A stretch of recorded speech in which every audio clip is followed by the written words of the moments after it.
আরে গরুটি দিয়ে সাই দিলাম সকালে পর্যন্ত টুয়া হেন না হলাটাও নাই কোন গেল গরুটি ও ইয়ার মামা না বাজার তো জীবনে বহুত খাজুরের রস কিনছি রাবারি কিন্তু ওটি ওই তালার ভিতরে চিনি হইতে অনেকে বলা হয়ে গেছে খাটি নিতাম অনেক চিন্তা করলাম ও খাজুর গাছ ইয়াত তোদের উঠি খাজুর গাছ ইয়াত উঠি খাজুর গাছটা একটু চলে দিলে খাটির আফা মোয়ালার নাম লই আরে আর বাগিনা তো মাথা মতো পেয়ে গেছে খাজুর গাছের রস বাইরে গেলার সমস্যাটা কিটা তুমি যে ইনে রস কাটতে আইছো তোমার এই বুদ্ধিটা দিছি কোনে হাঁটাইছি কোনে তোমার আর খাইলে বেয়াম ওঠার লোক লগে দেওয়া হয়েছে হে হিন্দি আর যেতে খাওয়া দে খাজুর গাছ ইয়া তোমার রস বাড়াবে তাহলে রস খাজুর গাছ ইয়া চুললে আসি খাজুর গাছের তো রস হয় এটা ঠিক আছে কিন্তু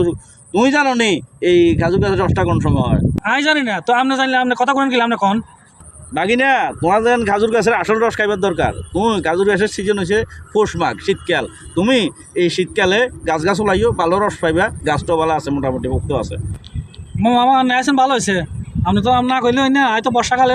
ছাড়ি দিয়েছিলাম জায়গা নেছেন ভালো হয়েছে শীতকাল পর্যন্ত অপেক্ষা করবেন ইনশাল্লাহ।